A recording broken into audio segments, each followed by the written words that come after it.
nous observons finalement que des citoyens qui ont adhéré à l'ADMK ne partagent pas les valeurs du mouvement. Assoiffés d'une place à la prochaine Assemblée nationale, ils font des pieds et des mains pour saboter la dynamique. Dans cet ordre d'idées, ils s'activent sur les réseaux sociaux afin d'inciter eux-mêmes à participer aux élections. Face à cette fiefferie politique, à l'ADMK sincère, patriotique et authentique je propose, Monseigneur Capozzo. À lui tout seul, Monseigneur pèse plus de la majorité des voix, que ce soit au niveau présidentiel, régional et communal.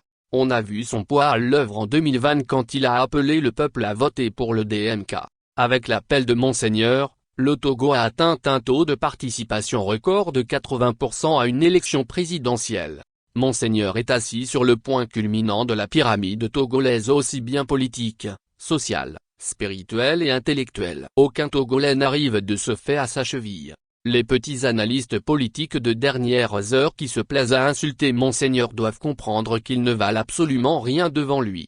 S'ils ne sont pas d'accord avec ce fait incontestable, alors ils devront relever le défi de déposer juste leur candidature à une élection au Togo et de la remporter. L'ADMK est composée de petits partis politiques qui pèsent à peine chacun 0,1%. Sans la mise de ce regroupement sous le sceau de Monseigneur, tous ces groupuscules ne remporteront aucune élection au Togo. Les partis politiques doivent savoir que le jour où Monseigneur se désengage de la dynamique, eux qui ne représentent rien en termes de popularité, retourneront dans leur anonymat. Les élections législatives et régionales à venir. De l'histoire des élections présidentielles, on n'a vu aucun mouvement résister mieux que l'ADMK. L'an qui a bombé le torse en 2010 puis en 2015 et vociféré qu'il gouvernera après les présidentielles, a disparu des radars en à peine 2 jours. Aujourd'hui, il ne pèse que 4% et les ténors du parti ne survivent politiquement qu'en devenant maires et conseillers agités tels de marionnettes par le régime. Le contentieux électoral de 2020 n'est pas encore épongé. Sans son règlement, la participation aux élections ne fait aucun sens. Il n'y a pas de chemin dans une Assemblée nationale sous un régime de ce genre. Logiquement, aucun boulevard ne sera laissé, si les partis de l'opposition participent aux élections ou pas. L'opposition a participé à plusieurs législatives, a siégé à l'Assemblée nationale et elle n'a changé aucune loi au Togo. Sous une autocratie électorale de type colonial, il n'y a ni majorité, ni minorité de blocage, ni changement de loi qui ne favorise le pouvoir en place. La position à tenir de l'ADMK.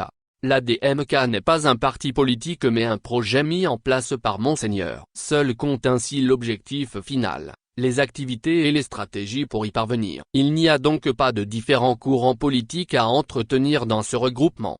L'ADMK a fait une erreur au départ, celle de ne pas avoir scanné ses membres, évalué la probité de chacun d'eux et surtout celle des éléments qui forment son gouvernement de combat. C'est ainsi qu'on voit ici et là des individus que personne ne connaît au Togo et dans la diaspora, qui n'ont rien apporté aux Togolais que ce soit par la production d'idées, d'articles ou de participation citoyenne.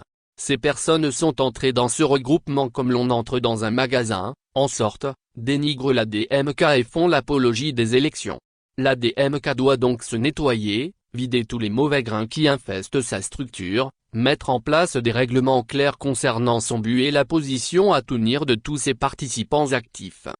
L'ADMK doit éviter de lancer un appel à l'union de l'opposition, car l'opposition, c'est le peuple. C'est ce peuple qui a voté en majorité pour lui et c'est à ce peuple qu'il doit rendre des comptes. Cette dynamique ne gagne donc rien en voulant s'associer avec des gens qui sont vomis par la majorité du peuple et qui par-dessus le marché, sont imbus de leur personne et appellent les représentants du peuple à venir leur présenter des excuses.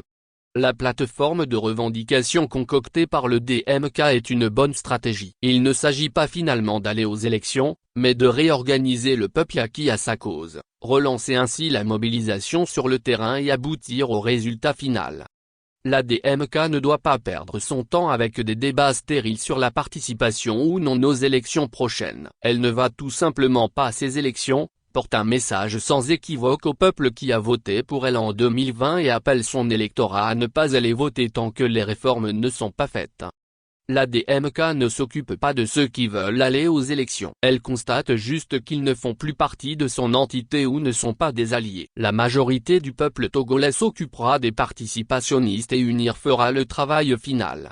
l'ADMK redynamise sa présence auprès de sa base. Tous les mouvements qui acceptent de la composer se fondent en elle, acceptent ses règles claires et constituent un mouvement politique solide, global et durable.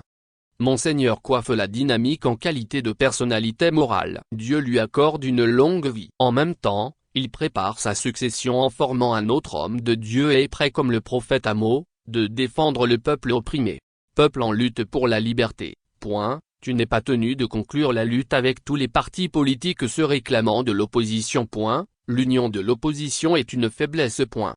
Aux partis politiques de s'aligner sur tes aspirations profondes ou disparaître. Tikpi Hatchadam.